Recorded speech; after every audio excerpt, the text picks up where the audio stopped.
You're listening to We Deepen Media. This episode of Deepen with Christina is sponsored by We Deepen Experiences.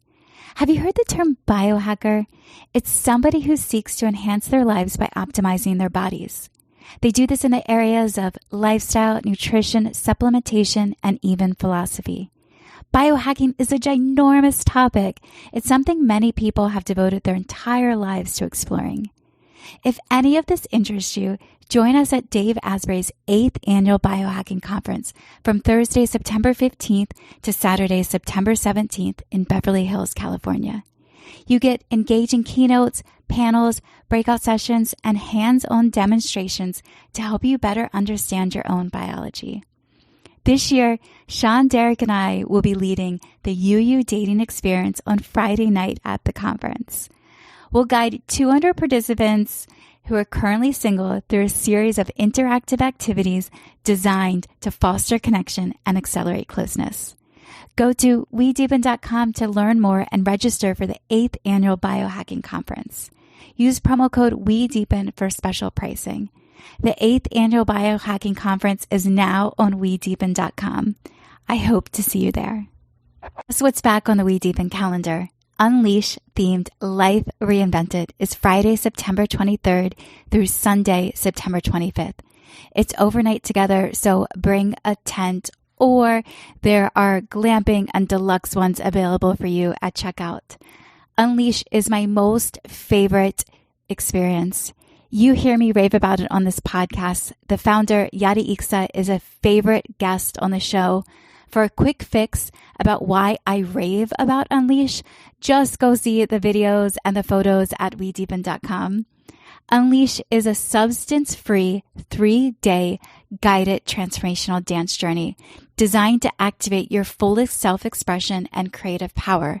You see people releasing limiting blocks and leaving feeling as though they discovered more about themselves. Go to wedeepen.com to learn more about Unleash. Use promo code WeDeepen for special pricing. I hope to see you there. Unleash.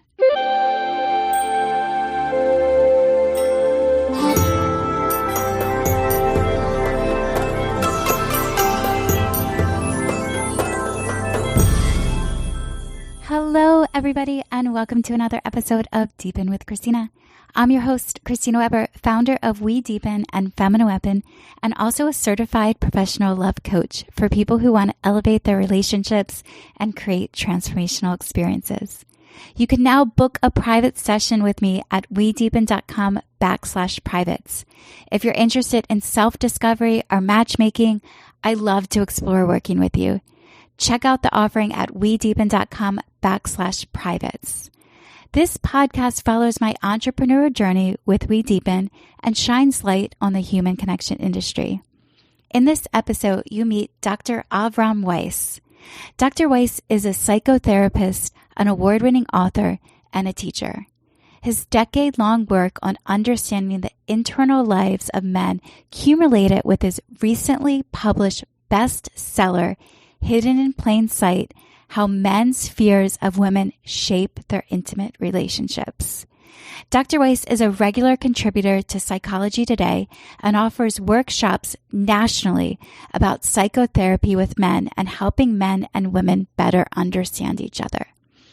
Listen in as he shares about the 7 ways men are afraid of women, his personal love life, and a few fundamental differences between men and women. Before we jump into the show, I want to remind you about 2 other podcasts people are loving on the We Deepen network. Political Hope by Indy Reishi and Elevate to Legendary with Dr. Nikki are both linked from wedeepen.com. Head on over to subscribe to the shows so you can listen after this episode of Deepen with Christina. Now, please enjoy this episode with Dr. Avrum Weiss about why men are afraid of women.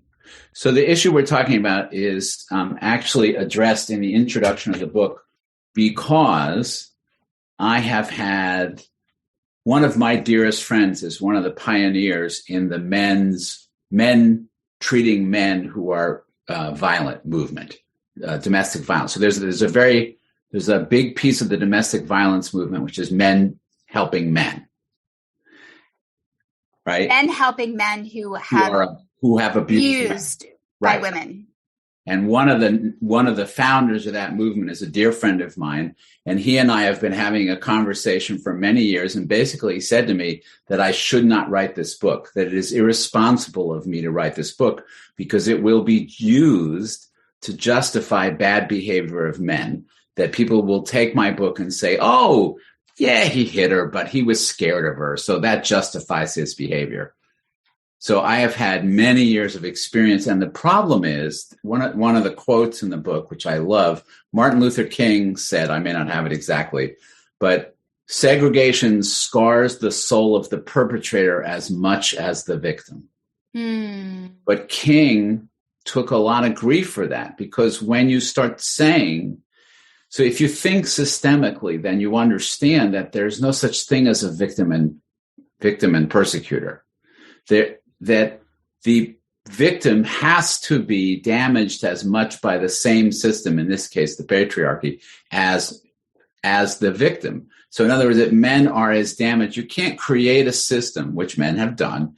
You can't create a system which dominates and controls and subjugates and abuses women and do well in it yourself, because you're all by yourself. And so when you start talking sympathetically about men, when you start talking in depth about men and suggesting that they're more than just two-dimensional, reprehensible creatures, but actual human beings with feelings and motivations and childhoods, there is a big pushback, because people take that as like, on the wrong side, sympathetic to the perpetrator.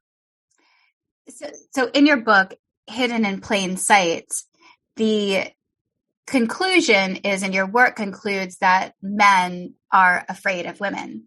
Yes. Now, couldn't it be said that we're all just afraid of each other? I think you could, and you wouldn't be wrong in that, but I think there are particular ways in which men are afraid of women, which are A, largely unknown, and B, have an awful lot to do with what goes wrong in relationships. And when you understand the ways in which men are afraid of women, it changes everything in heterosexual relationships. So tell me, what are the ways that men are afraid of women? Well, I list 7 ways in the book, and I go from ways that are more conscious, men are more aware of them, to ways that are more deeply unconscious. And so, go ahead. I'm curious to get into those deeply unconscious ones, because when we had decided that we were going to record this podcast, I put out in the We Deepen WhatsApp chat, as well as on Instagram and Facebook, asking the question, are men unconsciously and consciously afraid of women? And I got all types of response. Most people had said, I guess I would say that the opinions definitely varied. There are some people who I thought this was very smart, who said, you know what, before I comment on this, let me listen to the podcast. There's men or women saying this? That was men. That was men who said that. Yeah. And I did have somebody privately reach out to me too and said, yes, you nailed it. And he gave a story from when he was in his junior years in high school, that a woman who was one of the popular women decided to become alpha at a party and slap all of the men. And he was the first man to be slapped. Wow. And so you know why that scared him? Tell me. Because it emasculated him. Because in this culture, we define femininity is inherent. You were born a woman. You didn't have to do anything to be a woman. You'll always be a woman. Masculinity is not inherent. Masculinity is earned and can be lost in a moment. So masculinity in our culture is defined not proactively, but reactively. Masculinity is defined as not feminine. So to be a man means to not do anything that gives a hint of femininity. So being slapped by a woman means being less powerful than a woman. And so what was humiliating, I would imagine, to him about that was being shamed or feminized in that moment. Wow, that's interesting. I've never heard either of somebody to put in context that masculinity is earned. Can you say more about that? Yeah, it's okay. So we're going to go all the way back to childhood here. Mm-hmm. Okay. While this is maybe changing some, I'm not sure how much. Most people who are adults today were raised by a woman. So dads may have been there, but in terms of your emotional life, raised by a woman. Sometime when you have a moment, take a look at a video online. Just Google Tronick, Tronick, still face experiment. And you will see a social psychology experiment from, I believe, the 60s. So they have mothers and infants interacting in a split screen. So you see the mom here and the infant here. And they're doing their thing. So they learn from each other what gets a positive response. The mom will make a cute face. The baby laughs. Mom learns, oh, that's right? And everything's going fine. So then in the experiment, the moms are instructed to turn around and turn back with a still face.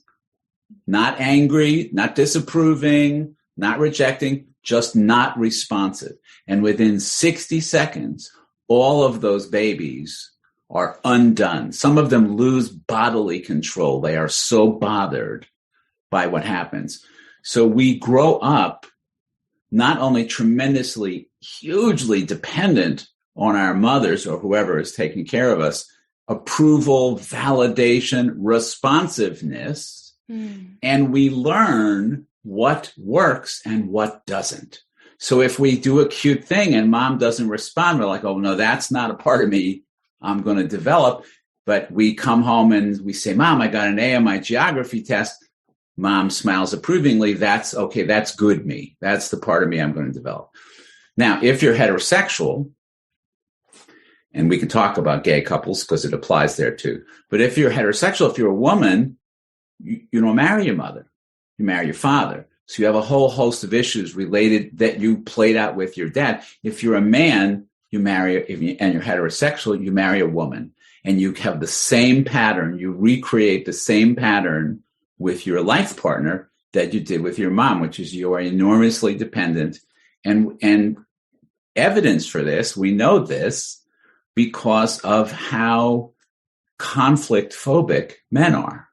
So you've heard the saying, of course, happy wife, happy life. I've never heard the saying happy husband, happy life. Mm-hmm. Because why? Two things. One, because men are married to a woman and have such unowned dependency on their partners. They have no idea, but they will orient their entire lives around pleasing their partner. Did you ever see I don't remember who published this, the doghouse video that went viral?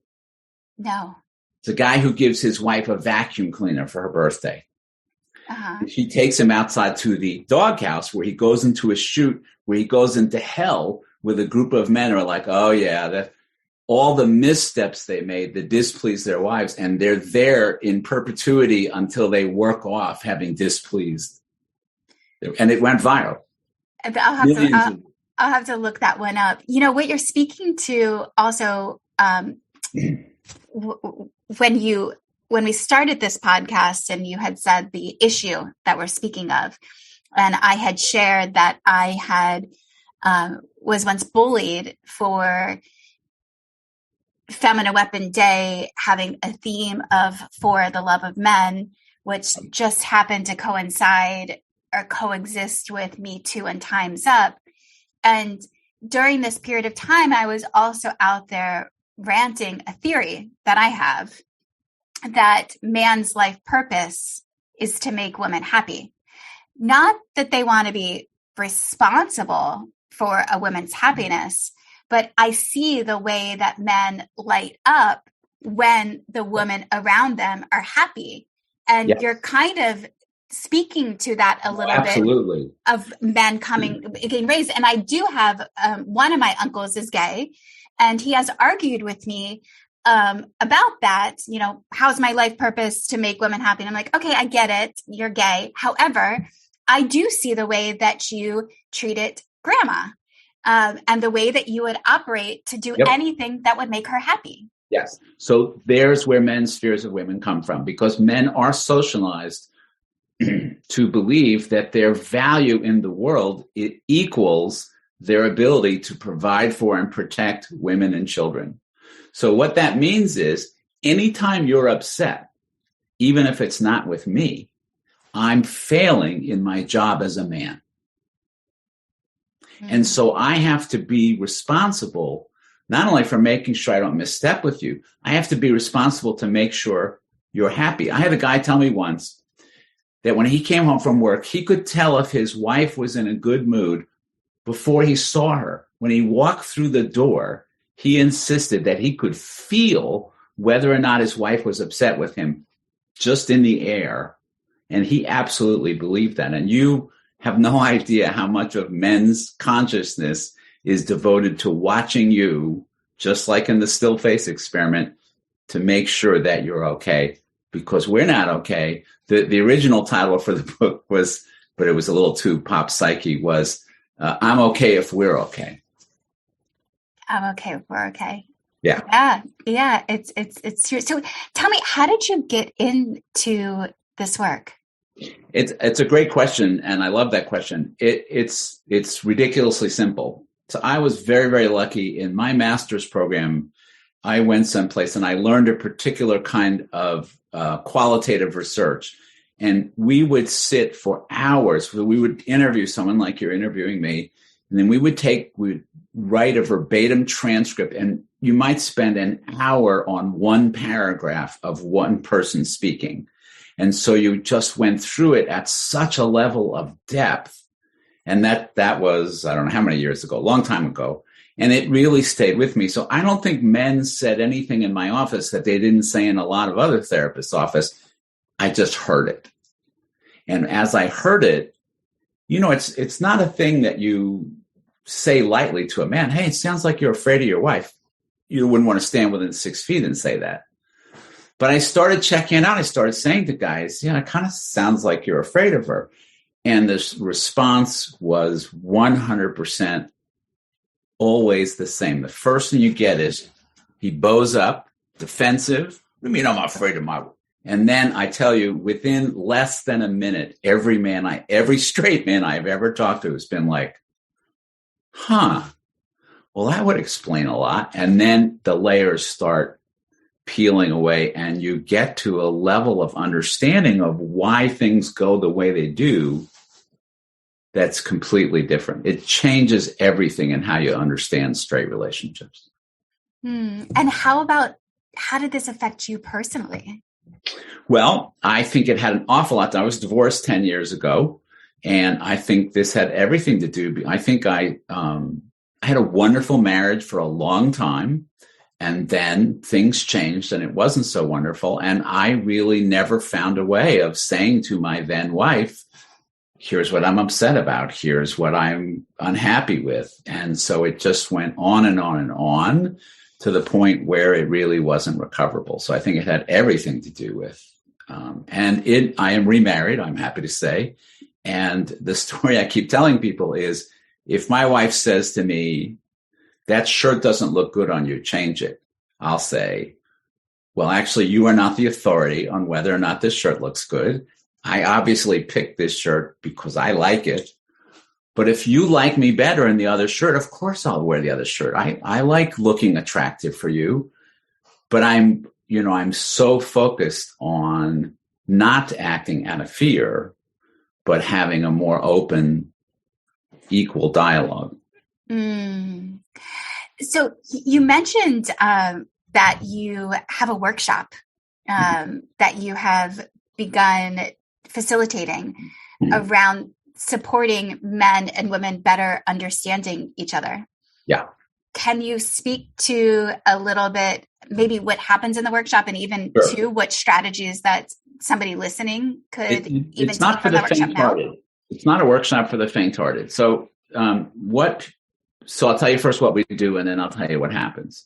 So what we do is I bring a group of men up on stage, and I talk with the men about their fears of women while the rest of the group watches. Then I bring a group. The best way to do it is with couples. Then I bring a group of women, ideally their partners, up on stage, and I ask them, wow, what'd you learn? What was that like for you? Then I bring the men back up and the men and women talk with each other. And what they learn is that men and women are typically, the reason that things end in conflict and they don't understand each other is that they're actually working at cross purposes and have no idea that they are. It'd be like if you ran a company and this half of the business is working towards this goal and this half of the company is working towards that goal, and you can't understand why you don't ever get anywhere. The cross purposes are women are working towards closeness and connection, and men are working to not be terrified. The ideal state for a man in a relationship is nothing bad's happening. You will rarely hear a man say, I wish my wife and I were closer. You will hear men say, I wish she weren't upset with me. I wish she wouldn't criticize me. I wish I could have some peace and quiet. So women learn to be really careful with how they approach men, but no matter how careful they are, man hears it as I'm failing. I am not adequate as a man because you're unhappy with me. What do I have to do to soothe you? What do I have to do to placate you, really, and get you to stop being upset with me? Not what do I have to do to get past this problem in the relationship and be closer, but what I have to do to stop you from being upset with me. Now, when you think about compatibility, because each relationship starts somewhere and two people are deciding whether they should be together or not be together. How and that's also too in I think the dating process sometimes when conflict can arise can be around the woman trying to figure out, are you the right person for me? And so she's setting down, she's speaking to the things that maybe are concerning to her, and then the man receives that as in, oh, she's upset about me. Right. Or she wants to change me. Yeah, sure. What's the number one criteria for men when they're dating about women? Low maintenance. Low maintenance. Think about that. It's like going to shop for a car and you're not looking at, do you like driving the car? Do you like the way it looks? No, all you're looking at is, I hope it never breaks down. So you're not even buying the car you want to buy. You're just buying a car hoping it doesn't break down. You're not going to be very happy with your car.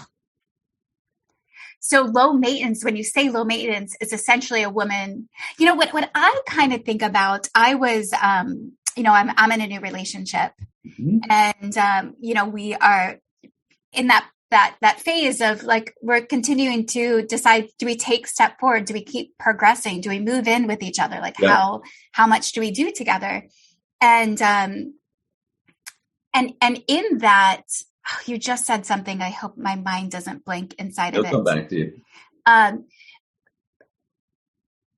Is that? Oh, give me a second for it to come back. It'll come back.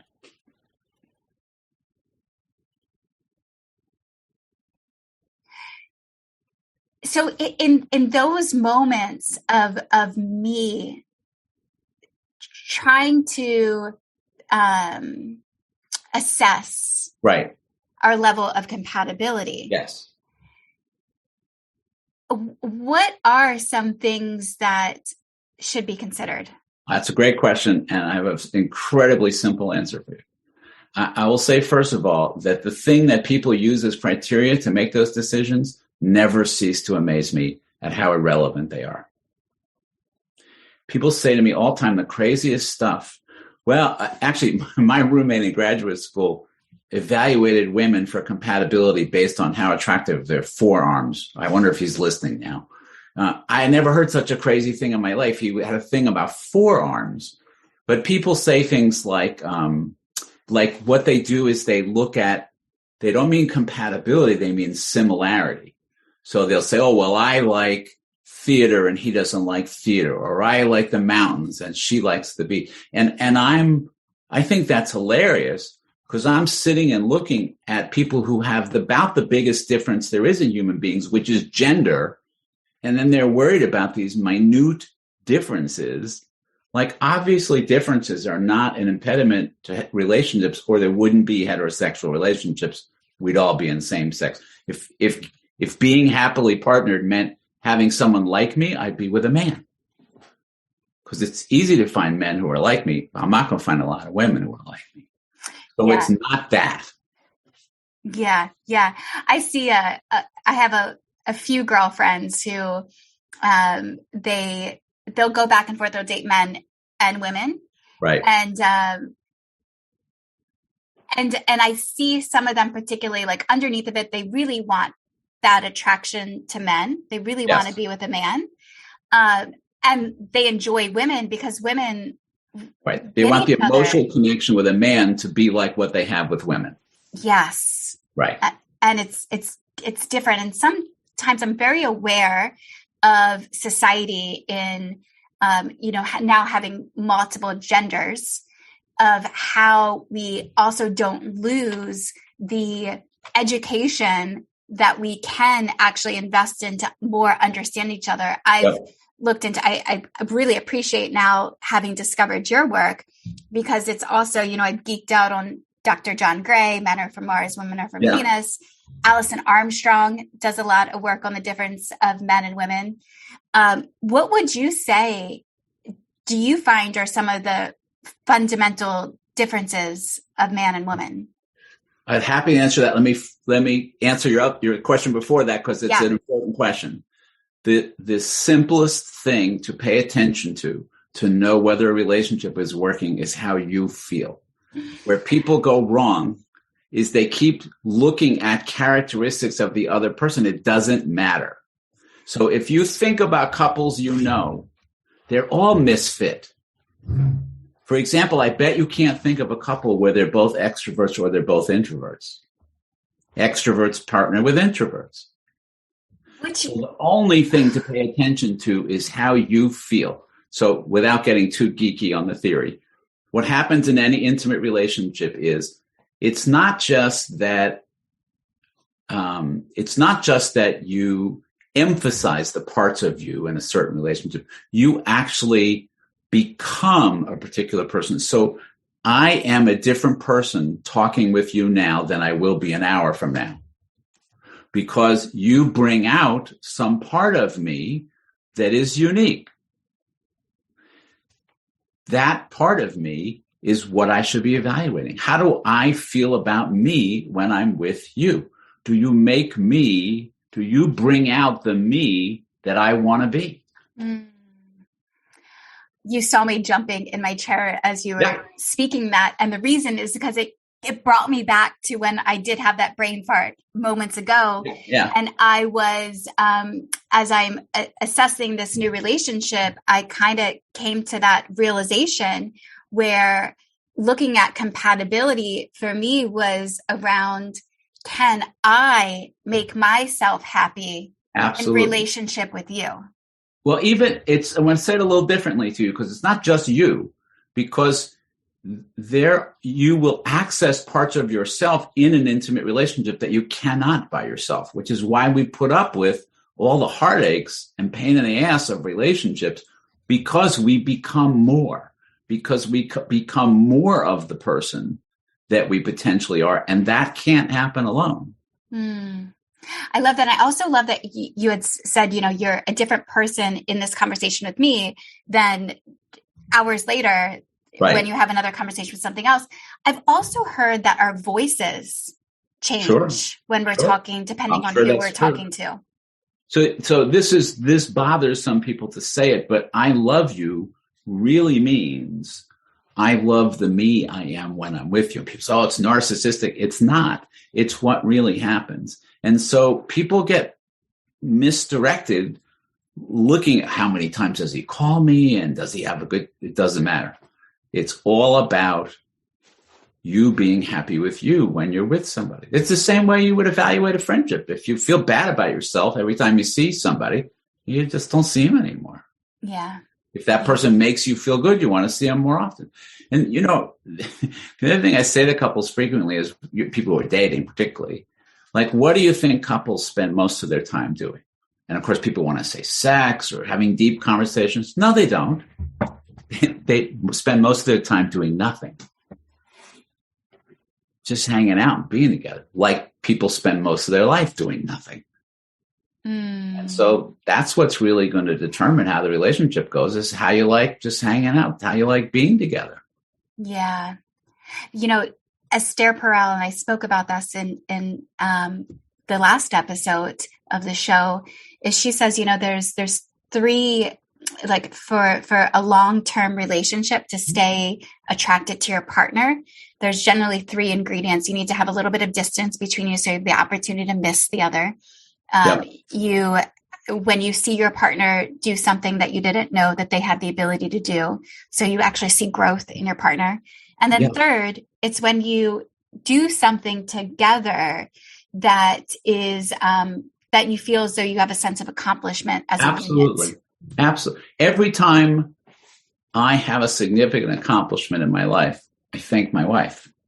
Because the way I think about it is, she didn't make it happen, but she did kind of make it happen, because the person I am, I wouldn't have had that accomplishment if I were not with her.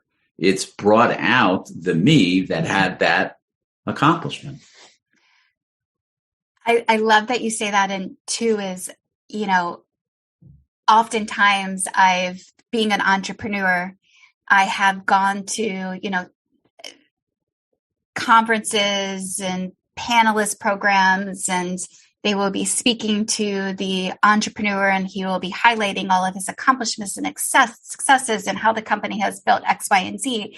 And I'm sitting back in my seat thinking, like, how's your love life? Right. Tell me about your significant other. Right. So it's beautiful to hear that your accomplishments, you thank your wife for them.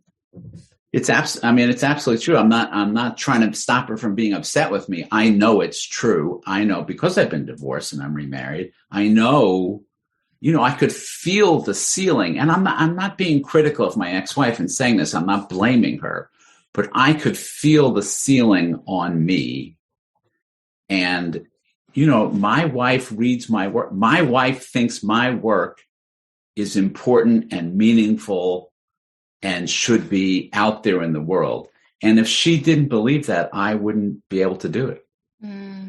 Just like the Tronic still phase experiment. I need to see that look of approval. I need to know that it matters to her. And if it doesn't, then I want to know why. I want to know, because there's something wrong. So before we jump into, because I do want to jump back to that question of the difference of man and woman. And I also like to hear if we even rewind back into the beginning of the conversation of the 7 things in the book that you find that men are most fearful of women. However, before we jump in, can you share your origin story of how you and your wife met? We met online, a modern story. And I was in therapy, and my therapist kept saying to me, she has to be smart enough. She has to be smart enough. And I thought, why is that? But I have been with him a long time, and I trusted him. And in her profile, she's 2 things. One is she graduated from Wellesley and had a PhD. So I thought, okay, we got the smart enough covered. And she was just, dating profiles are so, you could take one and put it in another one. You'd never know it's a different person. And she just talked with a vulnerability about herself that you don't see in profiles. She was very clearly comfortable being herself. I thought, this is an interesting. And the other thing was, we were supposed to have our first date on the last time the Atlanta Falcons played a meaningful football game. It was the NFC Championship. And like an asshole, I texted her and said, oh my God, it's the NFC Championship. We're supposed to meet for coffee. I might be late. And she wrote back, well, me too. And I'm like, oh, okay. That was the smaller part. But it was not, it's just, again, it's how I felt when I was with her. Oh, I love that. And what online, do you mind sharing? Was it Match? I think it was Match. I'm pretty sure it was Match. There was also a moment in our relationship where, I was used to, whenever something would be important to me or I'd be excited about something, I would sort of cringe and anticipate my former wife to kind of oppose it in some way. So my current wife and I were sailing, in a very remote area. And there was a weather system coming through that, on a sailboat, you can't go towards the wind. So we had to go back north from the Keys back up to Cape Coral, and it didn't look good. And I'm saying to my wife, here's the weather. We're going to have trouble. We have bad weather coming. I said, or we could just go now. And this involves an overnight sail, which usually would be a lot of preparation. And she said, okay, let's go now. And I thought, wow, just think how much easier life would be with a partner who was, that flexible and that open to possibility. And it was really an important moment. And we have a fabulous sail, including a little bit of rain, but it was magnificent. I love that, getting back into the low maintenance aspect that you had mentioned. Now, being a psychotherapist and having been married once before, we have a younger generation that it's been said that they are marrying at spending more time in the dating process, pre-marital relationship process before getting married. There's a lot of also of, I think, looking at marriage as, do I really need the government to sanction me to be in this relationship, to feel committed to it? How did you personally make the decision to marry again? Oh, I've always been happier partnered. I'm not afraid to live alone, but I like having a partner in my life. So the legal part wasn't so much of an issue to me. It was more, I knew from the time I divorced that I wanted to be partnered. And in partnering, because you can partner and not get married. So how do you look at that, that marriage is to me, the psychological meaning of a marriage is declaring yourself to your community as a couple and having their support and approval. So to me, having a wedding was more important than being married. So having my friends and community there and saying to them, we hold ourselves before you as a couple, that's what mattered. The married part, I mean, you get a tax break, outside of that, that's not the important part. I love that highlighting of that you're essentially requesting the support of friends and family for our union. The best wedding talk I ever heard, somebody told the story about a family with a young child, and the young child got lost in a pretty remote area, and it's getting dark, and they had a house full of people, and everybody spread out to find the child because it was really a life and death situation, and they found the child right before it got dark. The child was very scared and said, I was lost, and I didn't know if you and mommy would find me. And the father says to the son, look around at all the people here, and anytime you're lost, at least one of us will be looking for you. That's what a wedding is. Look around. These are the people who love you. We support your relationship, and you will get lost. And look for one of us, because at least one of us will be looking for you. We'll have our eyes on you. We'll be looking out for you. I love that. It's our relationships should live inside of a larger social constructs. Should be supported by family. You can't do this all alone. Part of what the problem in modern marriages is that particularly men, I often ask men, do you have friends? And they say, oh yeah, of course I have friends. And I say, well, wait a minute. I mean, do you have friends that you talk to the way you're talking to me now? And they're like, oh, hell no. So doing a marriage alone without people who will support you and help you is just way too hard. It is. It is, especially with everything that's bidding for our attention. That's right. And then you drift and you don't know it. The thing about friends is they'll say to you, what the hell is going on with you? We were with you guys last night and you're bickering at each other. What's going on? And you might not have noticed. Mm-hmm.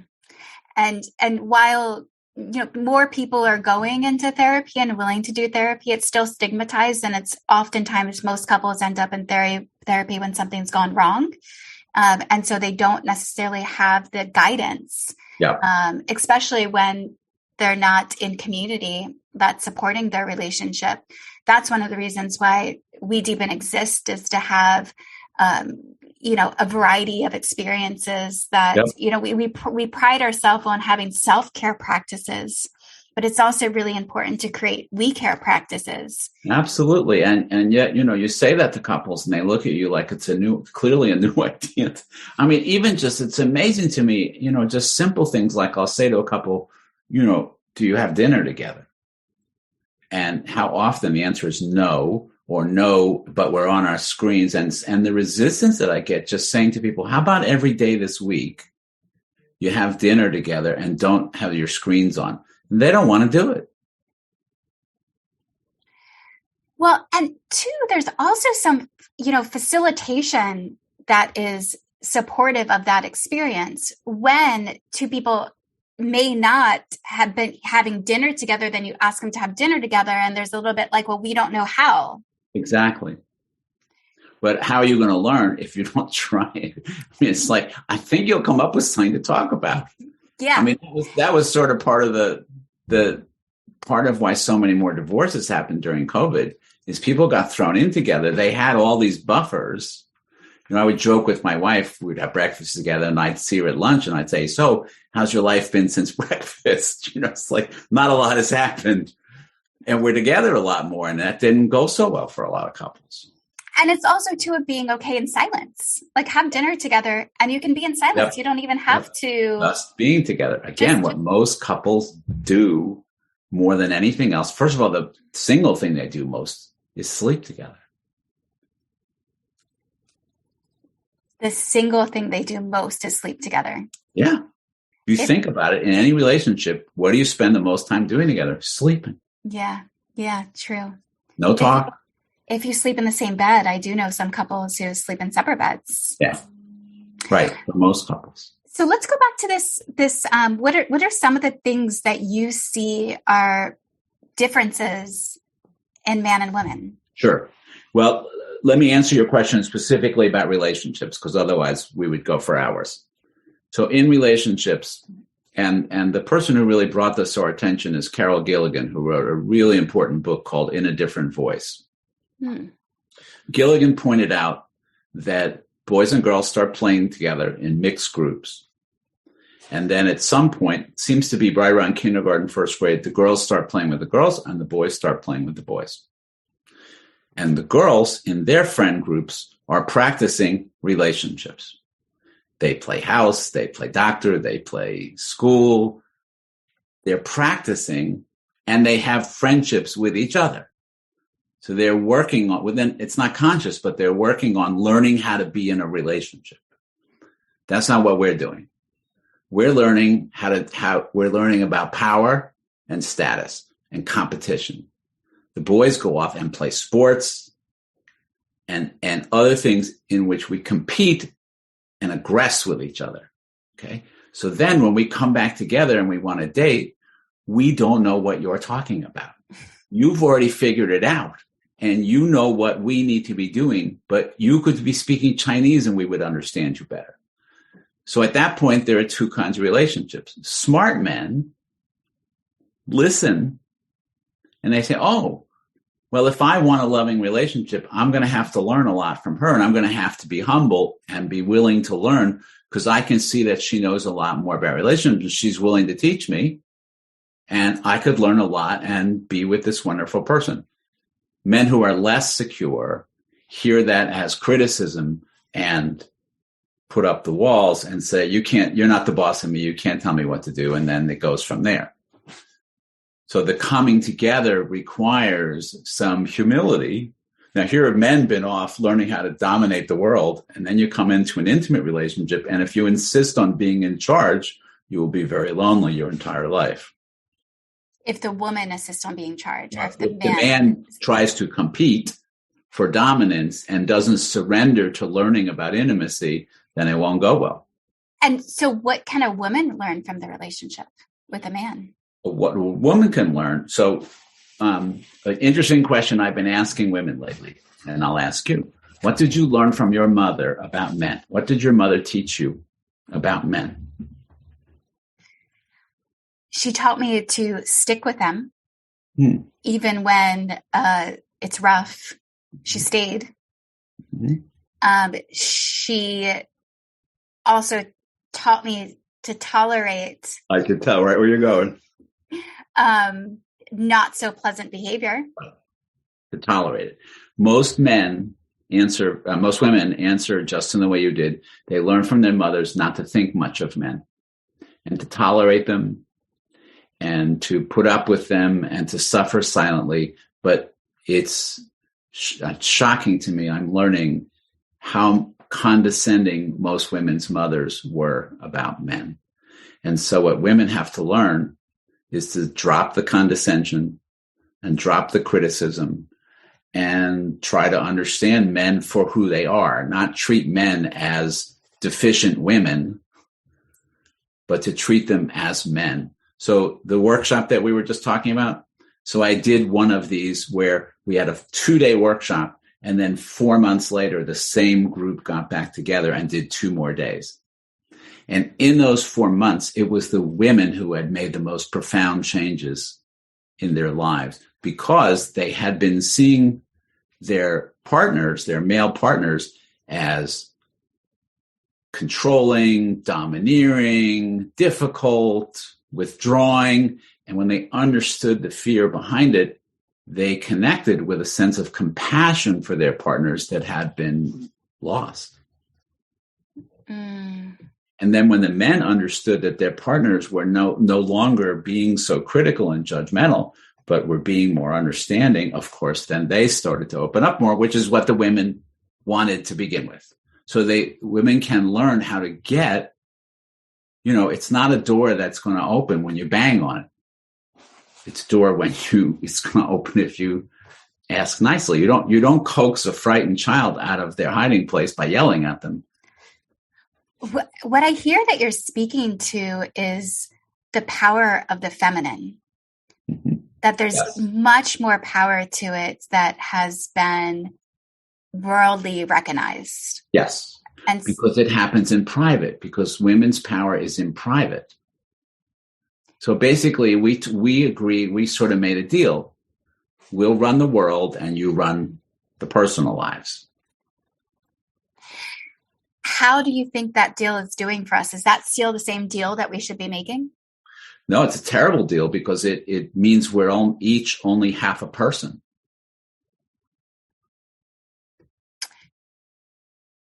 So if we renegotiate that deal, what would it look like?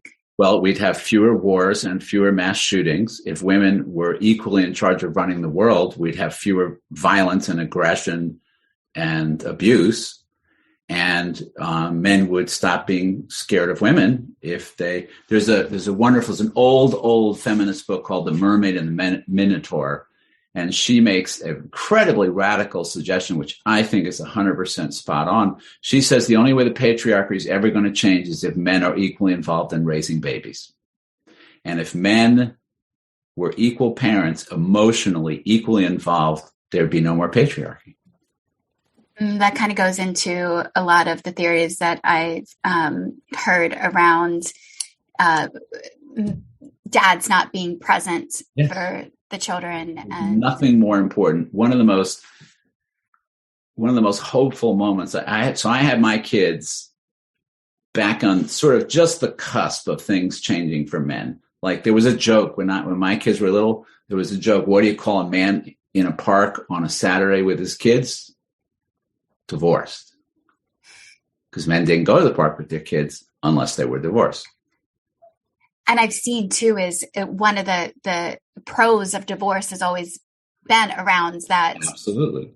That you'll then spend more time with your kids. When my firstborn was a little baby, I walked into a McDonald's bathroom and there was a change. I feel almost tearful saying this to you. There was a changing table in the men's bathroom at McDonald's. It was the first time I had ever seen an acknowledgement that men are fathers, because I changed his butt on nasty, dirty sinks, the counter for a sink, because I had never seen. And in a McDonald's, they had a changing station in the men's room. It was a powerful moment. I love that. And McDonald's, by who would have thought? Well, you figure if it's in a McDonald's, it's going to be and they're capitalists. They're giving you what you want. And so I understood that meant there must be a lot of men who are saying, I need a place to change my baby. Yeah. So when we started the podcast, you had mentioned there's these 7 things that you wrote about in the book. Yeah. That men are most afraid consciously and then moving into the unconscious. So starting at the more basic level, men are afraid of being dominated and controlled by women. So the worst thing one man can say to another man is that he's pussy whipped or henpecked. And by the way, I found references to the term henpecked from like the 1860s.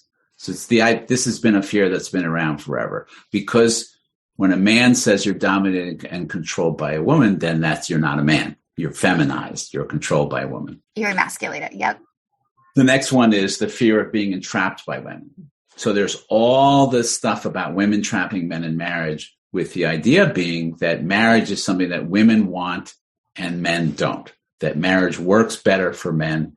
But the fact of the matter is... Works better for women, you mean? Works better for women than men. That's the cliche. That's the idea.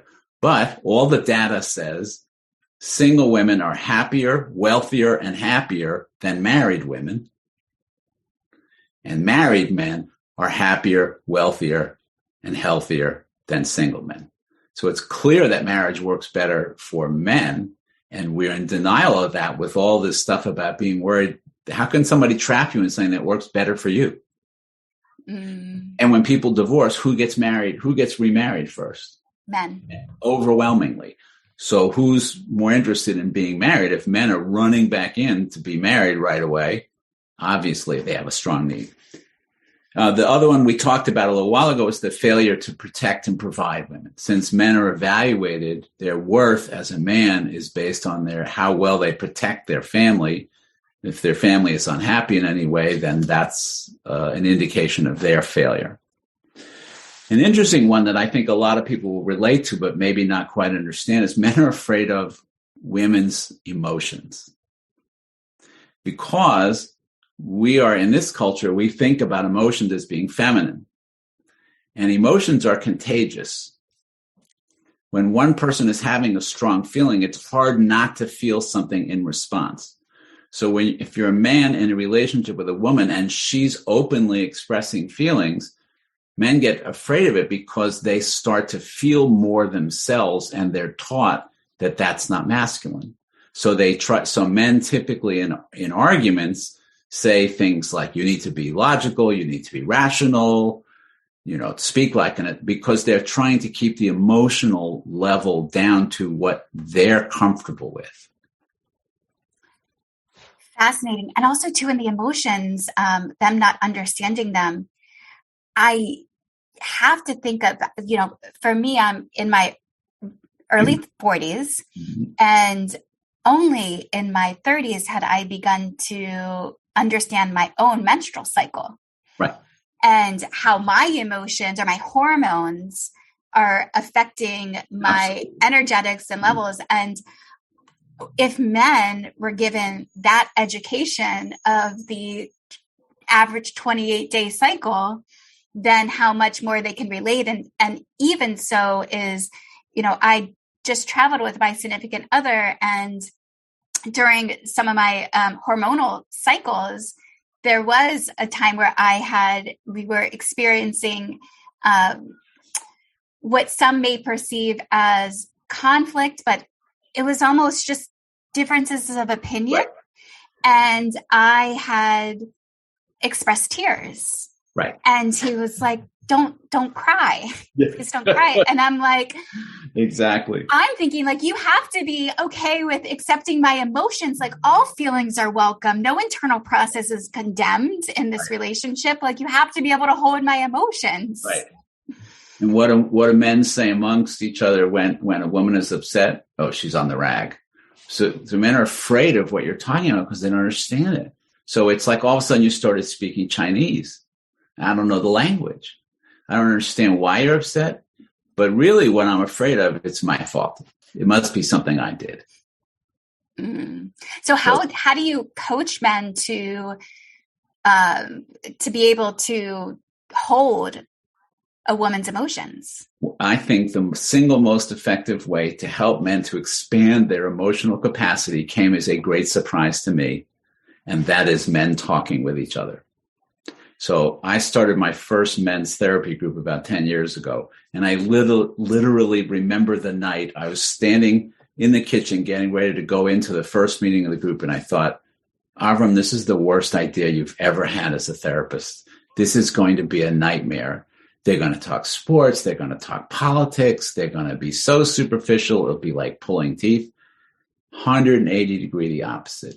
The therapy groups, what I've learned is men are dying to talk to each other, but nobody has ever given them. So many men say to me, I would love to have closer friends, but no men are interested. Well, how can they all be thinking the same thing? And obviously there are other men who are interested, but it's sort of like gay people in the 50s and 60s. They don't know how to find each other. They need a code to say, are you interested in being friends? Because it's a risk to say to another man, well, I'd like to be closer. I'd like to talk more personally. I'd like to be able to open up with you, because you'll be feminized. You'll be criticized. Okay, so we got these 4 things, I believe you said this far. Now we're up to the more unconscious ones. The next one is inadequacy. That if I don't please you, I am inadequate as a person. Since my worth is dependent on my capacity to please women and to make them happy with me, that if a woman I'm with is unhappy, that I'm only as good as what I've done for you lately. And I can be fired at a moment's notice. And this is where we're now in the territory where women look at me and go, oh, no, that's not true. That can't be right, because men hide these fears so much. When you tell a woman that her partner is afraid she'll leave him, they have trouble believing it, but it is absolutely true. Do you believe there's any good that comes from a partner fearing that their partner may leave them? Well, I think I know where you're going, and maybe we could use slightly different words. I think there's a lot of good that comes from not taking your partner for granted and reminding yourself every day how lucky you are and how much better your life is. I don't think you have to fear to appreciate. I think you could appreciate, I live on an island, and I go for a long walk every morning, and I try to stop and look. I live in a spectacularly beautiful place, and it's easy to forget. It's easy to not notice anymore. And I try every morning to really look and say, wow, this is not the middle of a city. This is a really special place, and I should appreciate this every day. Same thing I would say applies to any relationship. Like, boy, am I lucky to have found you. Boy, is my life better. Like I said earlier, whenever anything good happens in my life, I say out loud, I don't just inside myself appreciate it. I say to my wife, thank you. This is happening in large measure because of you. I love that. It's similar to when you're assessing your own value system, and you can look at some of your values and be inquisitive about, is this a fear-based value or this is a conscious-based value? Yeah, exactly. And does it reflect my values? Am I living in a way that reflects what my real values are? Yes. So the last one is men are afraid of our own femininity. We spend our lives being criticized and judged for anything and being judged to be not masculine. And so we're alienated from our own femininity. And so we started talking about childhood and moms being the primary emotional connection.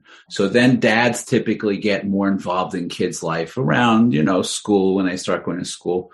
But it's a forced choice for boys. They're really told, dad represents the outside world, dad represents power, privilege, status, but the cost of admission to the world of masculinity is foregoing femininity.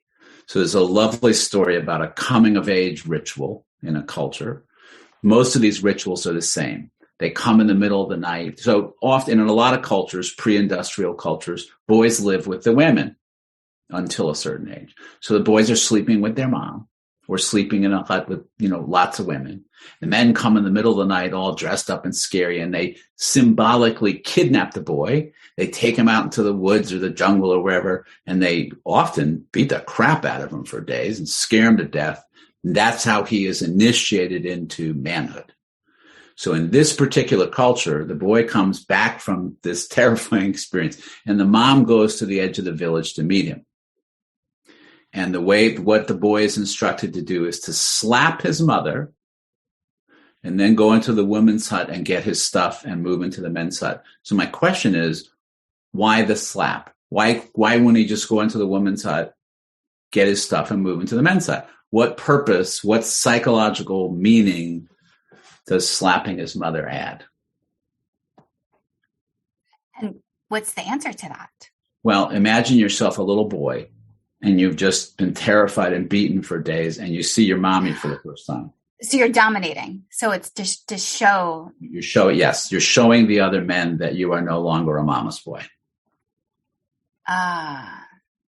So it's right in that moment, you have to choose. Either you can go back to the world of women and have feelings and closeness and intimacy and tenderness, or you can go to the men's hut, but you have to slap her. To come to the men's hut, you have to slap her. You have to forego. And so there's a lot written now about men and loneliness, because men have to choose between closeness and success. And typically they choose success and power, status, and they forego relationships, and then they get divorced, or they wake up in midlife and go, I don't have anybody to talk to. But they really don't have to choose. But in this culture, they are presented with it as a forced choice. No, technically, they don't have to choose, but it is not, to them, it seems like a forced choice. Now, when you hear the concept of the balancing internally your masculine and your feminine, does that resonate with you, that each of us are both equal, sure, masculine and feminine? Absolutely, but I don't know in what culture you would live where that would be possible. Certainly not this one. There's a woman by the name of Judy Chu who wrote a book called When Boys Become Boys, and she went into a pre-K through first grade classroom, and she spent hundreds and hundreds, maybe thousands of hours studying these boys. And she tells this story and how they become socialized to become traditionally masculine. She tells a story about the little boy who goes up at the end of the year. Each kid is asked to go in front of the class and sing what his favorite song they learned during the year was. This little boy goes up to the front of the class and he starts singing a lullaby. And the boys in the front row start making fun of him. Mm-hmm. And he looks at them and says, I was just kidding, and starts singing the Marine Corps anthem. He felt as if he could not be himself, and his favorite song was a lullaby, but that was a girl's song. As far as the other boys were concerned, that was a girl's song. And if his favorite song was a lullaby, that makes sense, he wouldn't be admitted into the club of the boys. So it does feel to men like a forced choice. That's interesting, because I have to wonder, this is just, we're not our thoughts, but the thought goes through my mind, and hearing that is that then a boy seeing himself as like, I must be different. Maybe I'm gay, or exactly. Maybe I'm actually supposed to be a woman. Yeah. Because they feel unaccepted of who they are. And so there's this choice to then choose something else, yes, as opposed to just accepting the full authenticity of each individual. That's what category, what box do I fit into then? And then if they also think that they're alone, and they don't realize that all their friends are going through the exact same thing. Boys are as close with their boyfriends as girls are with their girlfriend, and their relationships are just as important to them as girls' relationships are to them. And so it is a wrenching, life-changing process where boys essentially feel like they have to give up their best friends in order to be a man. And does this usually happen? I guess this is generally happening around puberty. No, it happens for girls around puberty. What we're thinking now is it happens for boys much earlier, around first grade. And the sad thing is that this study took place in a Quaker school. So these parents were determined to not gender stereotype their kids, and it happened anyway. So now, having all of this research and data, I can see it's obvious that you are aiming to get a message out to the world through the books that you write. Yeah. And your podcast. And this podcast. That's right. What is it that you think is most important? Like, why is this information so important to be shared? I love that question. Thank you. Because men are dying literally of masculinity. Because the only group of people in this country that mortality is going, I don't know if you say up or down, they're not living as long, are middle-aged white men. They are dying of what we call diseases of despair, suicide, drug addiction, alcoholism. So it is literally a life and death matter. Loneliness is as big a factor for early mortality as smoking cigarettes. If you're a man and you go to your doctor for your annual physical, he or she should be asking you, not just checking your weight and do you smoke and do you use drugs. More important actually than that is, do you have any other relationships? Is there anybody you talk to? Is there anybody you're close to? Only once in my life have I heard a doctor asking that question. But it has more to do with how long you live than any of the other things. I can so attest to that. My father recently retired. Him and his significant other, they actually shared, they know that I'm recording this podcast together, and they say they are going to listen to this episode together. And hi, Dad. Yes.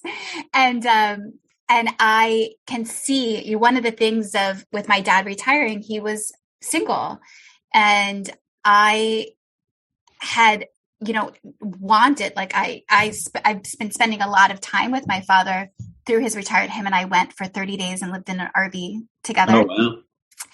And there's a thing inside me that's just wanting my father to be in relationship, like really wanting him to have that. And now that it's happened, I can see the skip in his step. He is going to the gym. He is eating more healthy. He is more excited about life. And there's a sense of awakening and inside of him that I'm so grateful that this woman, who actually is a psychotherapist herself, is and they're now in this discovery, and it's so that's great. Good for him. It's so beautiful. The book I'm working on now is a book about men's impaired capacity for pleasure and play. Because of all the factors we're talking about, most men really do not know how to enjoy themselves. They have to distract themselves to fill the time, but just doing something for pleasure is really alien to most men. Well, and I think that too is, for pleasure of, I'll say with, if you're having a corporate job or a typical, you go to work and what you do for pleasure is you go to a bar afterwards and you hang out with friends. Exactly. And the hanging out with friends is generally involves drinking. Yep. So what else? And then in that's harder to develop hobbies. Yep. Which is why retirement scares so many men, and they don't want to retire because they wouldn't know what to do. Yeah. Yeah. Thank you so much for your work. And I am excited to experience your workshop and hopefully share your workshop with more people. Great. As well. Hopefully maybe it can happen down at Agri Retreat. I would love to do that. Florida, Miami. I spent a lot of time sailing down there. It's beautiful. Great. And where's the best place for people to find you? They can reach me either through my email, which is agweiss, which is AGWEISS at Comcast.net, or through my website, which is Avrum Weiss, Avrum, and then Weiss, WEISS, PhD.com. Great. And I'll definitely include that in the show notes as well to this podcast. Great. Thank you for your time. Thank you for joining. Good to meet you. Thanks for helping get the word out there. You're welcome. Of course, this is the most interesting topic of relationships and love. That's my obsession.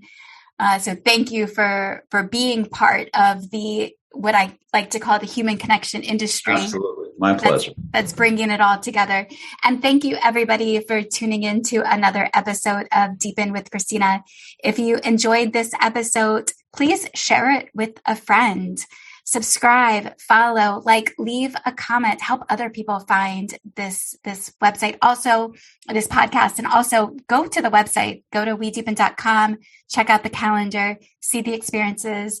I record these podcasts and introduce you to some of the most fascinating people. However, we're available to be with you in person, in real life. That's what I like the most. So definitely check out that calendar and come be with us together. And until next time, keep deepening. Bye, everybody.